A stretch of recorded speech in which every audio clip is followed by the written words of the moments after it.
How is everybody? Are we good? Right, that's better. We're starting to warm up. This morning when I said to everybody, how are you? We're all just absolutely silent. So obviously so far today we've had loads of amazing workshops, and I feel like our next guest needs no introduction.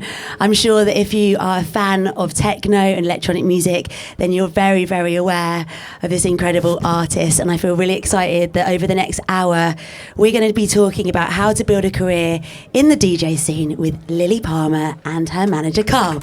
Let's give a massive round of applause. Hi guys. How are you feeling? Are you feeling better? Well, today is the first day after 3-4 days of being sick in bed that I'm okay, thankfully. But yeah, I'm on some heavy medicine. I hope you don't see it. But now I'm okay, yeah. We're really glad to have you here because when we saw you were poorly, we weren't sure if you were going to make it. So thank you so much for joining us. Yeah, I'm excited. So let's talk about your ADE so far. Obviously, yours has probably been a bit more quiet to Carl's, but how's your ADE been for both of you? Again, I've been in bed, but I hope you did some good business in the last 3 days. Yeah, I mean, I'm going to be sick over the weekend because I had so much stress, cancelling all the interviews, meetings, and everything needed to be changed. But so far, I would say it's the best ADE, and I'm coming here since over 20 years. It was amazing so far. Really good, productive meetings. What is it about it that's been so good this year? I mean, obviously, the reception now with Lilly's rise and success. A lot of people want to talk to you, like from artists to labels to aggregators, PR companies. And I learned over the past 20 years to just select and set priorities right. So what do we want to achieve? And so I structured all the meetings like that. And based on the whole meetings we lost yesterday based on Lilly being sick, I set up new meetings. So, and actually, if I would be a little bit cheeky, I would say like it was good that you've been sick because some really good opportunities were rising out of that. Lilly, do you remember the first ever ADE that you went to and what was it like? Yeah, I remember that. Back then I still lived in Zurich in Switzerland, and Carl was already my manager. Yeah, in the beginning, it's good as an artist to spend some time here, you know, walk on the streets and meet people, get to know the scene. I mean, it's such an big scene. You have to get to know all those promoters, all the DJs, all those names. You need to know everyone. So I remember it was very overwhelming. A lot of fun. It was very cold. I think this time it's so warm. I've never seen Amsterdam with ADE like this. And yeah, I think it was amazing to dive into it. It was like 7 years ago, I think. And then we've been there together for like 2-3 more times. But then I started touring around ADE. So normally I'm not there. Oh yeah, and we actually we both played a back-to-back set very much in the beginning. At the first ADE, we played a back-to-back. Amazing. I remember that I told you while we played, I was like, I think that was too hard. I think we chose too many hard tracks because it was some bar, and the people were all like, okay, what is this? I'm not mentioning the location. It was a really shit location. And it was Don't more Google like, and it was like people not connected to. It was a tourist place, and everybody looked at us like, "What are these guys doing here?" And yeah, it was fun. But there were people who started really liking it, and I remember the question: "Was I too hard?" I was like, "Maybe." Yeah. Yeah. Do you still do back-to-back sets now? We should do. No, we didn't. I could, but no, we never did. I have a different focus. I'm managing artists and booking artists. I don't want to be the manager or agent who is still hunting for bookings. That's one of the rules. I feel a lot of agents should consider that, and so that's part of our strategy when we select partners. So obviously today is Armada University. There's lots of people here, up-and-coming DJs, they're up-and-coming producers. They're looking at your career and thinking they'd love to be in a position like you are. Where did all this first start for you? Because obviously you started out playing the piano. How did you transition into making electronic music? Okay, well, the piano, that's like really long ago, you know. Like my family was a quite... music-loving family. I've grown up in a religious family. My father is a priest, And then you're anyways connected with the church and the music. You have to sing all the time, and so they wanted me to learn something, and they really pushed me. So I chose for piano. But as a teenager, I had other things in mind, and I think I learned it for like 4 or 5 years. I was never really good in it, but definitely I'm happy that I did it, because you learn the basics of music, of course. But I actually got into electronic music because of my friends. So that has nothing to do with how I learned music. I just had friends who were into death metal and rock music. And 2 of them also then showed me minimal and techno. I remember actually I went to Monica Kruse first in Nuremberg, where I came from. And I was like, what is this? I don't understand this music. Everyone is dancing on their own. But it's addicting, and I want to know about it. That's how it started. Do you remember some of the first raves that you went to? Do you remember who else were on the lineups? I think Chris Liebing as well.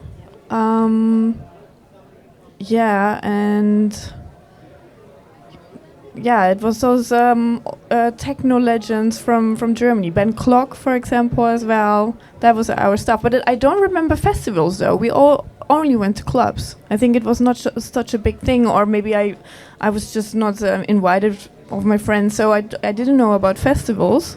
It was more a club scene. Yeah. So going from those clubs and seeing those artists, how did you then transition into thinking, right, okay, I want to give electronic music a go? Yeah, that's a very good question. It took a while, because actually I'm a nutritionist. That's what I studied.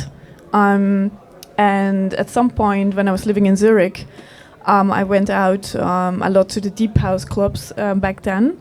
And every weekend I came back to my friends and I was like, hey, did you listen to this track? Do you know this artist? And my friend said, hey, you're so into it. Why don't you try it yourself, DJing? I was like, no, it's a man's thing. Really stupid. But I really thought that. I thought, no, I can't do that.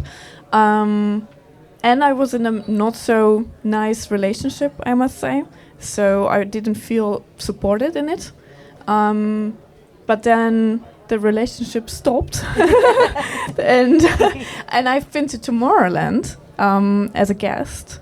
And then I came home, and I remember I was driving in my Smart from Belgium to Zurich. And I still have that Smart, by the way. And I thought, okay, I want to quit this relationship and I want to do something new in my life. And I was so inspired by the music at Tomorrowland that I thought maybe I'm going to give it a try now. And I needed some time, of course, but I think 3 months later, I called Carl, and we were friends already, of course, but I never thought about, we could do something together. But then I thought, I'm just going to ask him, how do you start? And he said, well, buy some equipment without the sync button, because you're not allowed to use that one. And to be honest, it was also just YouTube, how to beat match. That's how I started in my little new flat where I moved in Zurich. And then it was just beat matching, practicing, downloading all the music, and then sending him a mix after a while. That's the fun fact. So when she asked me, obviously I was a DJ for now 44 years. I stopped playing recently before Corona. And we met in a club. And at some point, I hope I'm allowed to tell this story. People were asking, where's my crazy friend when I DJ'd? And at some point I felt like, okay, nobody's caring about me playing. They all wanted this crazy girl dancing to techno. And so I told her, when you asked me, and I think it took you a while to ask me, we are friends for 17 years now. I said, like, okay, if you deliver a mix that knocks me off my feet, let's go. And then I haven't heard from you, like we were talking in between, haven't heard anything. And after 6 months, I've done it. And like, you have done what? And it was quite crazy, because there were the phone calls. Oh, by the way, I'm moving to Zurich. Now I'm moving to Dubai. I'm moving to New York. And all these things. I was like, okay. And I was expected, now I'm moving to whatever, Brazil. And she was like, no, I did the mix. And I was like, okay.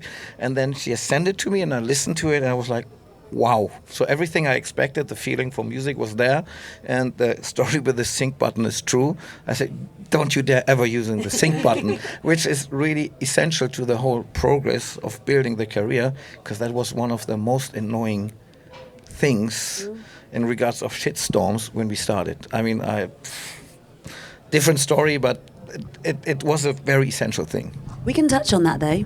Yeah.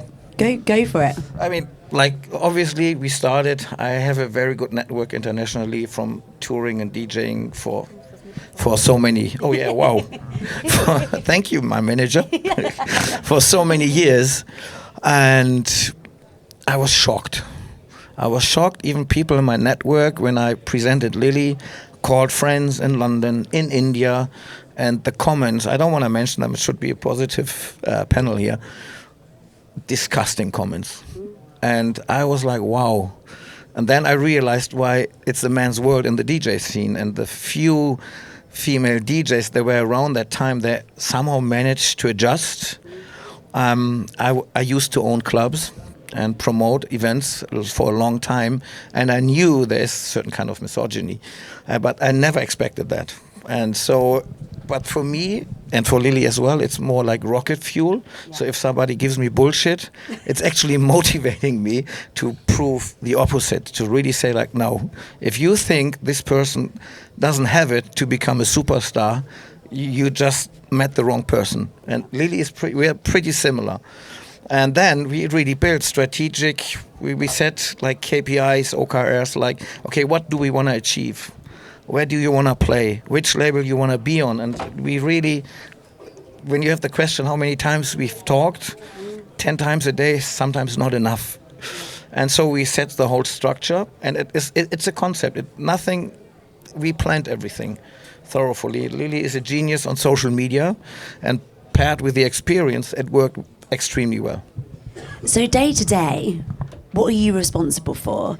And when you're making decisions, do you run everything past Lilly? How does the dynamic work between you both? I'm the boss. I love it. No, you are. I am, yeah. But no, I mean, we just said that like 2 weeks ago. He was at a gig of mine in Italy somewhere, and I played, and then I turned around, and you were the crazy one dancing to me. It kind of flipped, you know. So, but that's our dynamic as well. I mean, he can be the leader, I can be the leader. My husband Egbert can be the leader as well. And that's, I think, also the magic of our little company and my career. Of course, if I'm gonna be not there anymore, we have a very big problem. But also the other two, we are really this little triumvirate, you know. And I am in the daily business. We run everything. How is it? We run everything to each other. We have a process. Yeah. Like, and there's nobody decides anything alone. I don't do any decisions without informing and briefing Lilly, and vice versa. Yeah, and sometimes we also disagree, you know. But a lot of stomach feeling. Sometimes we can discuss something for 3 hours, where other people would say, "Oh my God, it's not so important." But we are very detailed driven. Yeah, I'm a perfectionist. And I had to learn to give that up sometimes, especially on this level, because a lot of people are now helping us. Let it be graphic design, for example. And I hate that other people are doing it. And sometimes I just have to be like, yeah, okay, it's fine. But I just can't do it on my own anymore. But I trust him as well. When, if there's a decision, you have to make that decision. I'm, for example, on the plane, he's going to do it. But normally we talk about everything. And during the rise of Lilly's career, obviously, I'm sure your role has changed a lot, Carl. What were you doing in the early days that you're not doing now? Like before I started managing Lilly, like I said, I was a quite successful producer and DJ. I think I played in 90 countries, toured the world, had some really essential records, successful records. I'm currently the top 10 most streamed hard techno DJ, even though I don't DJ. It's based on my career and the music I've done. I've released a lot of music, so I have the experience. And of course, it shifted, and Corona did something very essential. At the beginning, I was still DJing, and then Corona hit, which was, of course, for the whole industry, a disaster. I don't know, Lilly lost over 100 shows, and I lost maybe 30 shows. That is always in my mouth. Crazy. I have a loud voice. Maybe it's the microphone, I don't know. Just keep it here. But I'm spitting into it. So, and then I decided it's time. Really kissing the mic here. It's time. Are you sure it's not loud enough? It's time to stop, because based on my experience, I was signed to agencies where the owner was a DJ or a label owner that was hustling for gigs. And I always thought it's lame, because my question was like, okay, why is he doing this and I'm not doing that? And then I felt it's the right time, so I repaid most of the promoters. I did 4 gigs where they asked me to do that, and after Corona I stopped playing, and there was no farewell tour, there was nothing like that. I just stopped, and I felt it's the right time to stop. So, and actually I'm relieved, because I'm touring with Lilly quite a lot, and I'm so relaxed, because now she has the stress, like what kind of music, other people responding, and the stress. And then I realized how bad that was for my health. Yeah. That is very essential, this whole stress. And a lot of people always think, oh, you're flying first class, business class, doesn't matter, you have the great hotels. People do not understand how challenging it is, mentally and physically. And now I learned that even more through Lilly, because I mean, this is a program, I don't want to do that anymore. When it comes to, you touched on earlier that you have KPIs and you have a plan, do you sit down together and make that strategy? And what does it look like for, say, the next 12 months?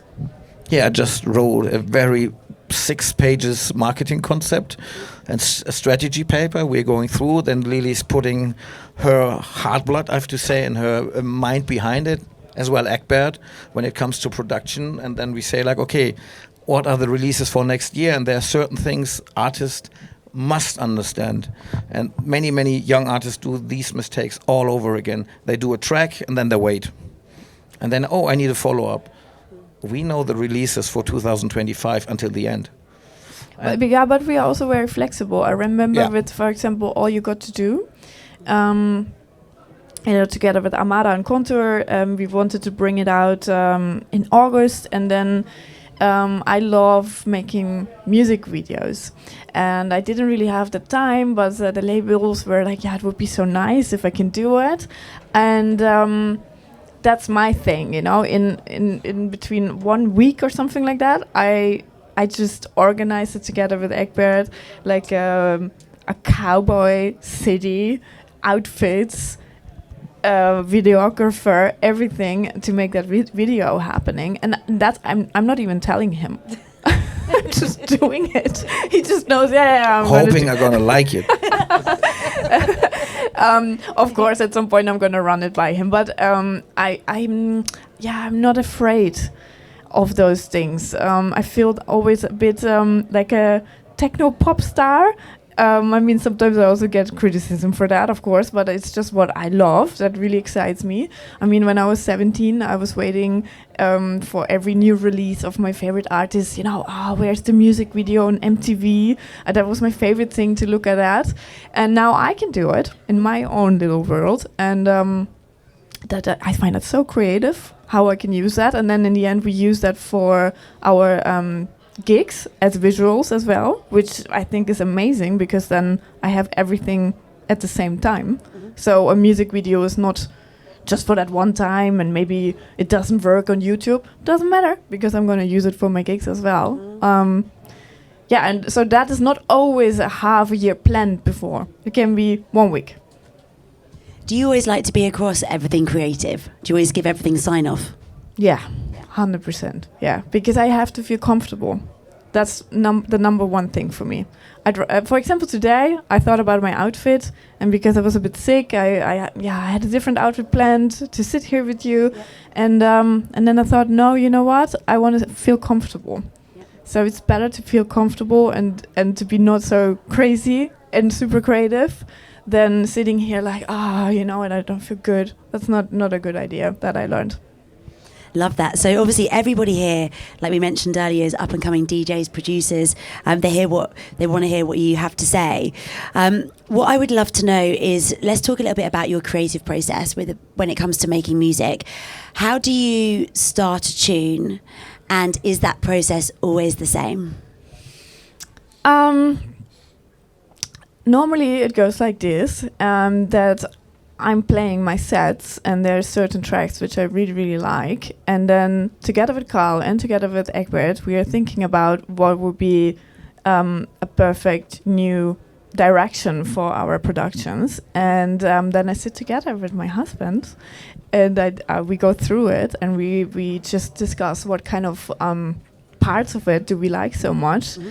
And then he starts the magic most of the time. So maybe Egbert. Yeah, Egbert, come on in. Come on stage. Well, you can share my mic. Okay. Yeah, so the good thing is actually that he doesn't know all the ins and outs about production. because it's a good thing. because I'm doing this already 30 years, and then the way how I listen to music is completely not how a consumer listens to music. So also many releases like the Haradam, for example, I would have said don't release it, but you were convinced that it was good. So that's actually our power here, I think, that you say, okay, now it's finished. This is how we want it. Yeah, I feel like you are such a technical nerd. And that's something what... That's a compliment. Yeah. No, that's why I love you as well, because I'm emotional, you know. I have the feeling, and I feel it like so deep, and then I'm outgoing as well. So if he produces something and he shows it to me, I will be like, oh fuck, I hate it, or I'm gonna be, oh my god, this is it. And he can just be like in the middle. He's like so neutral. And I'm like, oh, but this is it. And I think the problem for you could be that for 10 hours you could work on that one bass line, which is amazing that you do it, but then you don't finish the track. But then I come into it and I'm saying, yeah, but stop it, and don't overproduce it now. And I just love that you decided as well to do that with me. It was not like, oh, I need a husband who produces music. I mean, I fell in love with Egbert, and it just fit together that we share this, you know.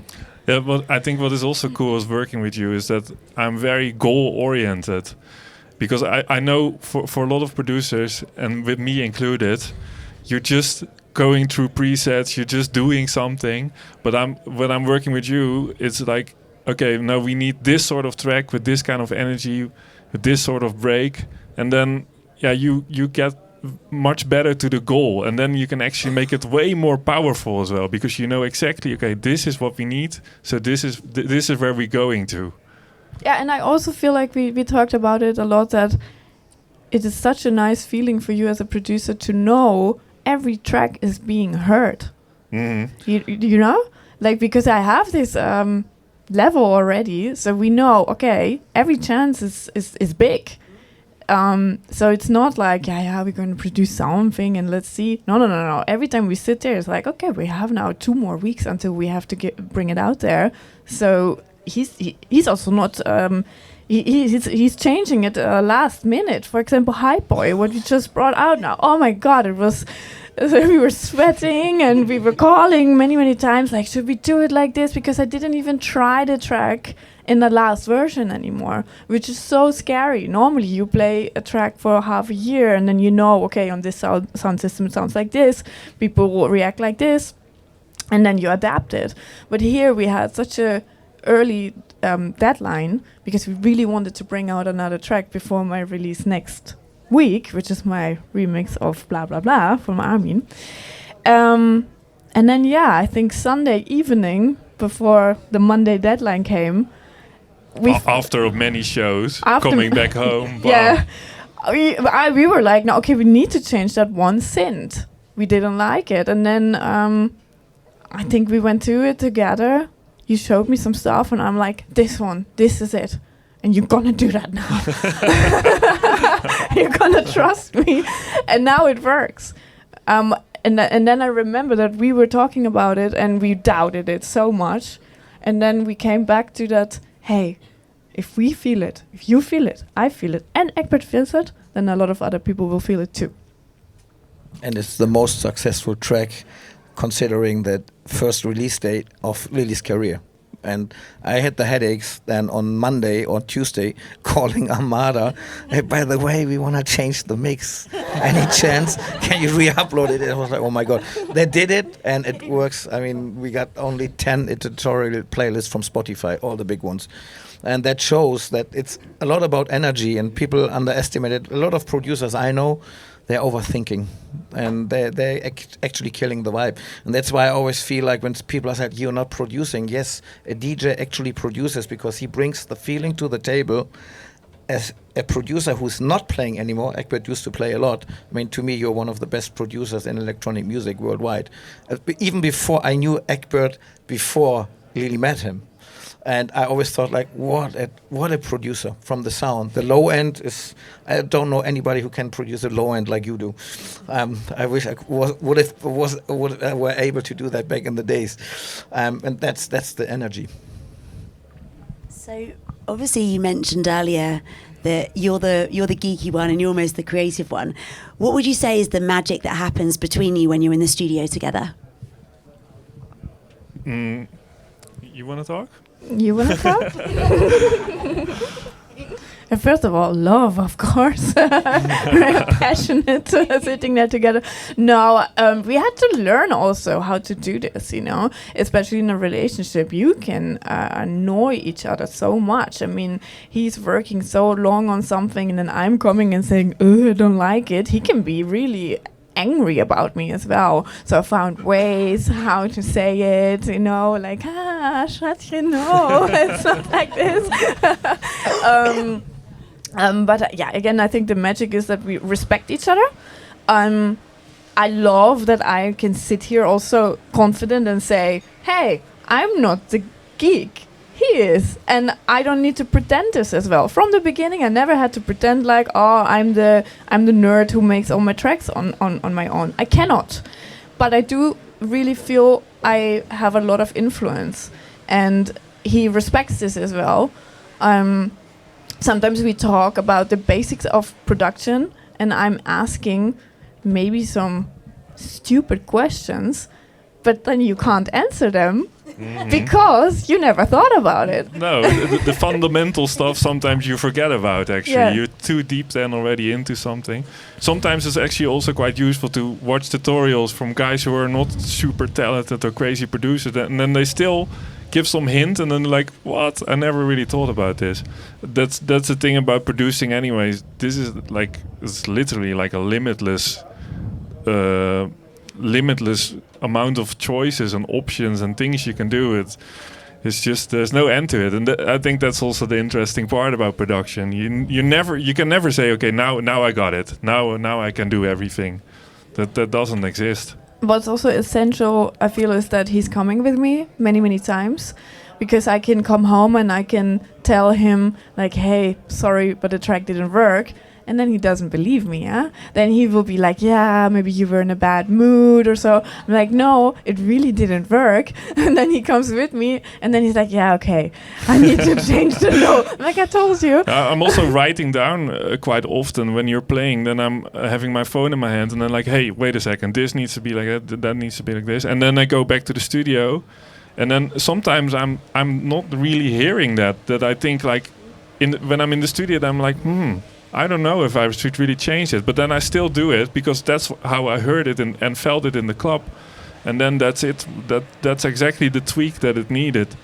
Like the way you hear it in the studio and the way you hear it in the club is so different, and also festivals are also very different again. But that's also a big upside. I can sit there in the background or be on the dance floor, really checking that track.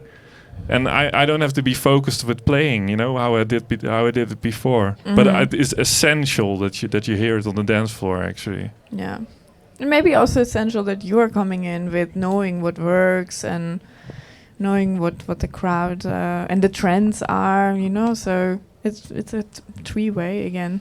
It seems like you've got such a little power team between all three of you. And I know that we were chatting out there, Carl, and saying, for an artist the size of Lilly, you are quite a small team. What do you think is the strength within that? Passion and dedication. Like, I'm the person, I love to build.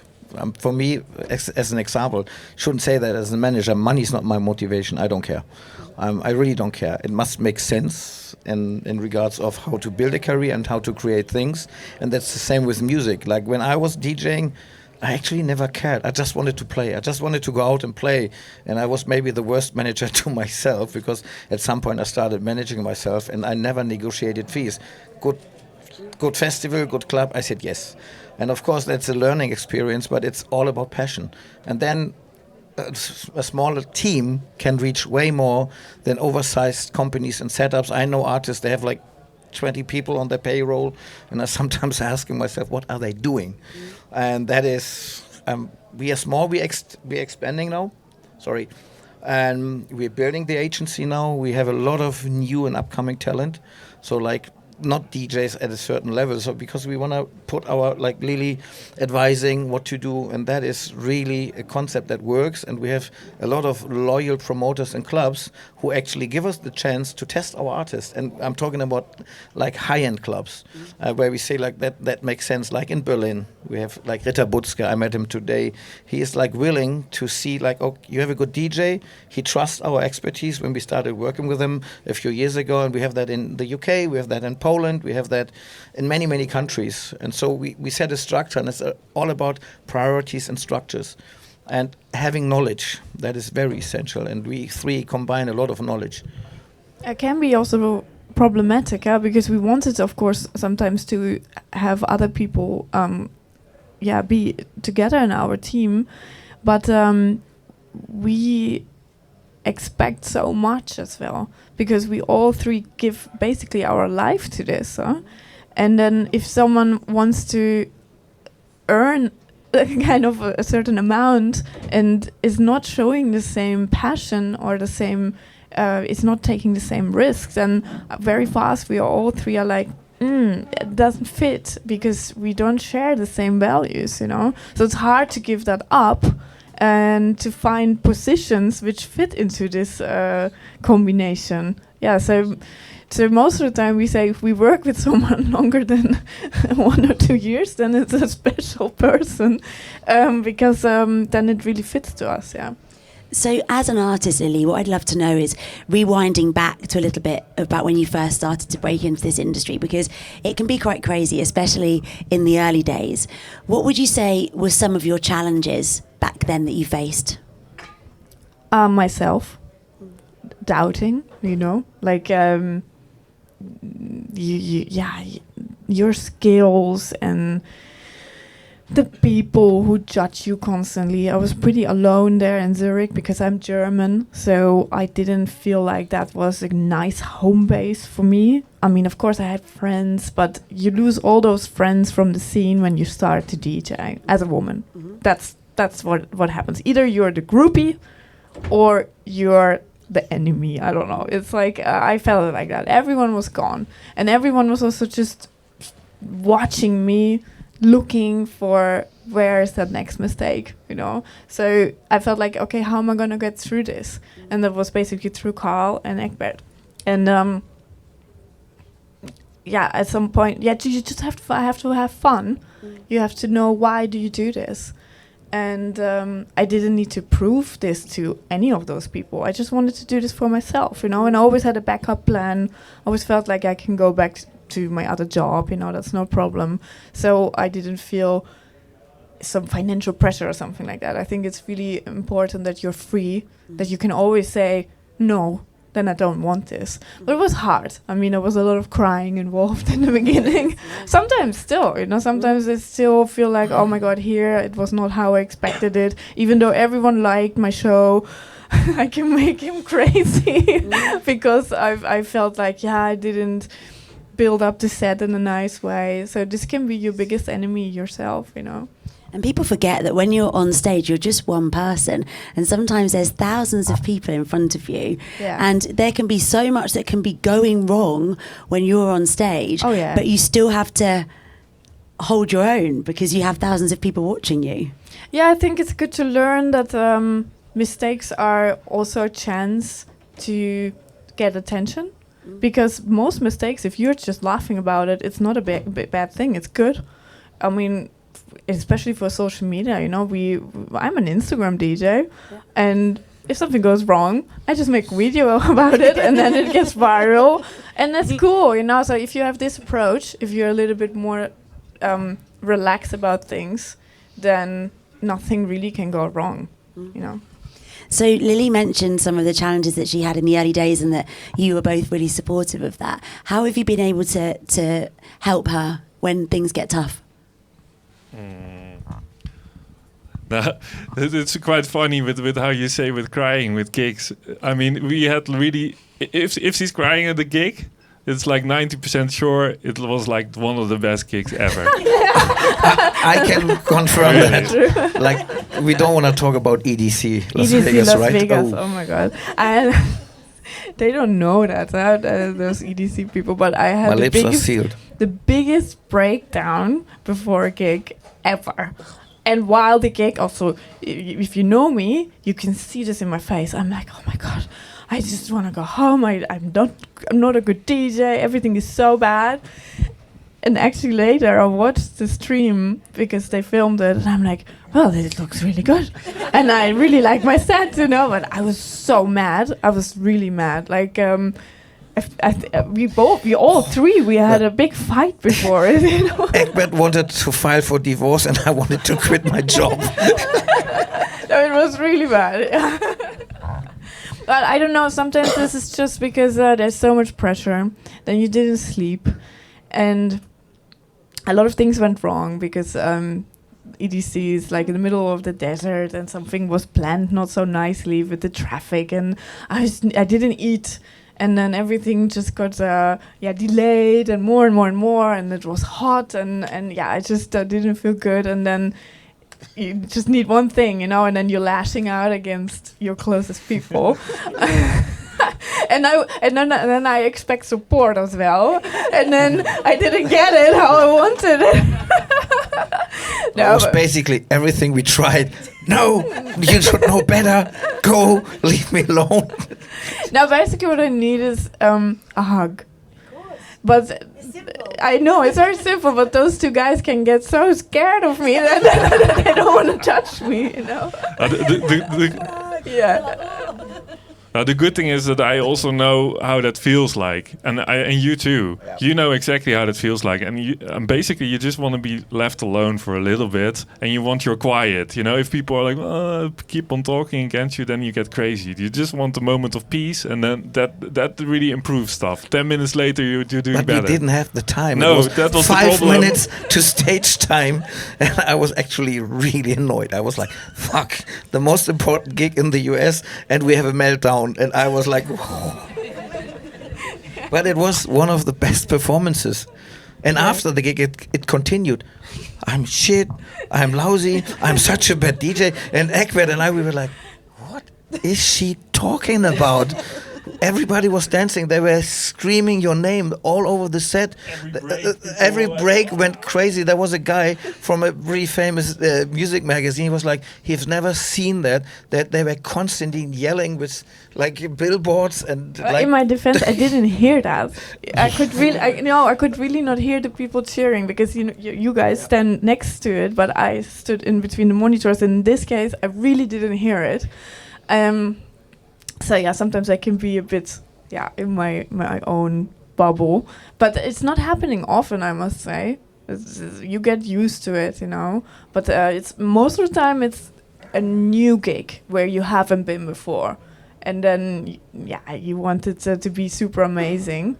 and then it can happen. The thing is, as a DJ, you never know what you're walking out into. You don't always know what the stage looks like. You don't know what the crowd's going to be like. There's so many variables. And like you mentioned, even with regards to traffic, you can be looking at the time and being like, well, I need to be on stage in half an hour. Well, I tell you something. There was a helicopter available, but my team didn't notice me about it. You know, they didn't tell me that I could use a helicopter. So that's why we were stuck in traffic, and I found out in the car. So that's why I was so angry. And I thought I don't offer a helicopter because she's scared of helicopters. Oh, I love this story so much. It's really nice to hear the authenticity and honesty, because you don't always hear teams talk like otherwise this. you also don't understand it. You need to know what really happened, you know, and that's it. And then you know, we have this app where all the details are in there, and then at some point I was just like, I have you, I have my assistant, and you all worked on it, and I'm still here in the traffic delayed, and I didn't eat, so I was so angry. You know, but, yeah. So we've spoken about Lilly's challenges. Carl, what challenges do you come across as a manager day to day? I mean, the personal challenges between like this relationship we have, I don't mind. For me, I love that. I mean, I even love this little fighting, because for me, it's a sign of a relationship in any kind. And it's friction, and you're going to build on that, because usually very creative things happen. The EDC gig, the turnout of the EDC gig, even afterwards, was just mind-blowing. And the challenges were more on the side of, I was really disappointed. And in business, you should not really be disappointed, but especially when we started the process of booking, and I called really where I thought they were friends, they gave me so much BS where they, and like, I don't want to repeat what people told me, and like why are you ruining your heritage, or like what you did. And I was like, what did I do? I produced music and I DJ'd, and if you don't trust my verdict that this is the next superstar, I was believing into this I had never a doubt. I never doubted that Lilly will make it. Not from day one, because I know and feel how much music meant to her. And that was one of the first challenges. And then, of course, dealing with a lot of companies, because we have these plans, what we wanted to achieve. And it was, let's put it in a way, we had encounters with people who are essential to the scene, where we just felt like, no, that is old school. And we have a very new hierarchy. There is no boss. Yes, it's all around, circled around you, but we even talk to tour managers and ask them for advice. So because like nobody knows everything, and then you get into this old school system and the DJ scene, and then I wasn't surprised where there's so little women in the industry. I was not surprised, and I never realized it before. Obviously, I'm not a female. And then that was challenging to me, and there was a lot of hate, like really hate. And then, like, I mean, I always told Lilly, no haters, no career. That's true. And that is true, but it's still hard. Yeah. And then this was like the building process to be like, how do you handle these haters? And now we're laughing, like we're literally laughing. I mean, like these comments, like, yeah, she's a knob twister and a sync button. I love that one the most. Like, what else should I twist? Knob fiddling, twister. Yeah, what else, you know? That's how you mix. That's exactly what I'm doing, you know? I don't know, yeah. I got used to that so much. It's really bad on Facebook, I must say. Facebook is the worst. TikTok I find the most loving now. It's really positive. Yeah, you also think so? Yeah. And YouTube shorts also work very well for me. And I'm just thinking that, well, if I don't get hate, then it wasn't good enough, you know, because it's a sign. But most of the time I say, hey, this one, here's hate comments, so I think it went viral. And I also don't want to complain. I'm such a positive person. My team is positive, and yes, I have those meltdowns once or twice a year. But for the rest, I live my dream life, and that's that comes with it, So if people talk about you, then it's a good thing. So that I don't really like it if it's only about, I'm a woman in such a difficult scene and hating about men. I love men and I love being a woman, and I'm also here where I am because I'm a woman. So if I would start to hate that, then I think that's hypocrite. So normally I say no to talking about how is it as a woman in the scene, because I think that's not completely honest if you complain about that. Of course I get more attention. Of course I can use my outfits like in a nice way. I do think that men can do that too. And it does work. I mean, let's look at Cristobal Pesce, for example, who's in our agency. He's topless. He's playing topless, and it works. He has viral videos. He also has a lot of hate, but it does work. And that's the same how a female DJ does it, how you can do it. And I just think you have to feel comfortable with it. And if you don't, if you want to be more underground and you don't want to use social media like that, also fine. No one forces you to do this. Yeah. So when it comes to hate, and you obviously get it online, does it happen face to face, or is it mainly online? Oh no, this is just online. Yeah, exactly. There's so much, doesn't it? People will really easily sit back and be like, "You're this," but then they'll meet you and probably want a selfie. Yeah, most of the time, most of the time, the people who say the worst, they just wanted something from you, and you didn't give it to them. Yeah. And I would love to know it directly. Hey, you have a problem with me, and if it's constructive, tell me what did you didn't like about my set, for example, or where did I turn the knobs in a bad way? Tell me, really, I'm really interested. I've never heard that. Yeah. And then at EDC, everyone's shouting your name. So this is what's just so amazing, isn't it? Yeah, and I mean, that's also what's the most important. Apparently I'm reaching a lot of people who are inspired by me, and that's what it's all about. So do you set goals? And if so, what are they for the next 12 months? Have you got some really clear parameters of things that you want to achieve?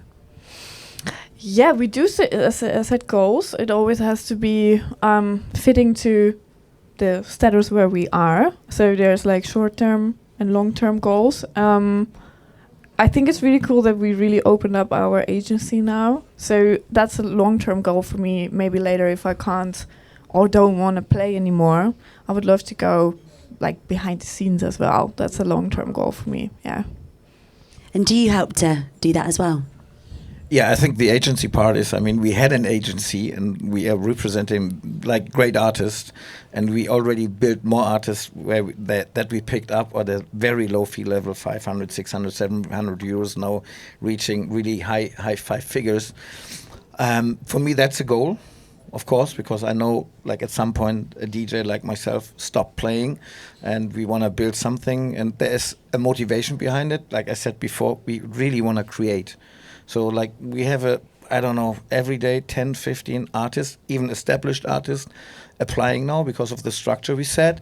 And here at ADE, we had a really big impact. But it's even hard to say which artists we are picking. It can be the next artist could be why this one, and we're discussing it usually when we have enough time. Obviously the day only has 24 hours, and everything is always in flux. That's you have to see now, especially with. I witnessed that many times in my career, and so did you. If the hype is exponentially growing fast, with the same speed it collapses, and you have to be very careful what you do, even as an artist. Everybody who is a producer here now, every demo and most of the DJs are doing hard techno now, and they don't realize that in some countries hard techno is already dead, and so the big artists are evolving to something else, and there will be some really great hard techno artists that will survive, but I can guarantee you 80% you will never hear a word and anything in the next 2 years unless they progress to something else. And that we need to take this under consideration even when you establish an artist. And a lot of people are rather imitating rather than innovating. That's very it's only one Lilly Palmer. So everybody who tries to copy here, they won't succeed. And you see artists like now in this genre, and there are always artists popping up. Like we say, like, where's this person coming from? I haven't heard about it, and then boom, it's becoming bigger. That's because of social media. Yeah, but we also look at the ones who are coming up and they are successful. We are not jealous or something like that. We are more interested in, hey, what did that person do different? And then we analyze that, and we don't copy it, but we want to know, because we are just very interested, music-wise, social media-wise, strategy-wise, who are the people behind it, you know? You want to know about it. And we have a crazy roster. I mean, every artist is in this way unique. And so we don't have so-called filler artists. So we see something in every artist, and that will continue. And we will scale up now. And we have, like, in there we set certain levels and milestones, like, okay, we want to increase to 30 artists. At the same time, we need to generate a certain revenue, and that means we need 2 more agents, as an example, or an in-house designer, or like another studio structure. We have a good studio structure, led by Egbert, a little bit from our side as well. And we have strategies. In my world, a DJ that doesn't have music that works should really consider going back to his old job. It's not going to happen. Mm-hmm. It's really not. That maybe there's an exception, but usually you need music, and you need to have the structure that we definitely have, with the right publishing, with the right music, with the right monetization channels, because there's a lot of music to be made, and I'm pretty sure that not many artists or DJs here know where money sources are. And that's where we set up a real structure. Every artist gets a structure. He explains me that a lot, but I still don't understand it. So I'm happy I still have It's you. very complex. It's really complex. People don't know a lot of things. And because, like, for me, the first step, and we did that with Lilly, I teach and taught you, hopefully successfully, as we can tell, how to become financially independent, that you have the freedom to say no. And I'm quite controversial, I know that, you know that. I told festivals and promoters no, where everybody got a heart attack. You didn't do that. I said, yes, I did. Because if you offer my artist a shit set time, you can offer me 3 times as much money. It's not about the money. I say no, because Lilly is not an opening act. And then we said no. And guess what? They're all coming back. And I say that with a lot of respect, because I understand everybody has its own system, but it's getting harder and harder. Look at the scene. Festival season was a disaster. Pretty much no festival was sold out. They had to push free tickets or 1 for 2. And we are even accommodating that and facilitating, like promoters. We do things. I haven't heard of these things, what we're doing. I can't say that because it's quite confidential, but we are working with the biggest festival promoters on very transparent terms. We're extremely transparent, so we're not doing things behind anybody's back. And we say, like, this is our plan for 2025. There's no space to negotiate whether you go or you don't. If you don't, it's fine. We can look for 2026. And that is the business mind behind, and it works. What do you think's needed to make it to the top? In one word, or However you want to. Okay. However you want to answer. Oh yeah, it's such a big combination of all those things. I think we bring to the table. Yeah, your number one is the love for music, of course. You know, if that's not your base, then I think you will not go through all the challenging parts.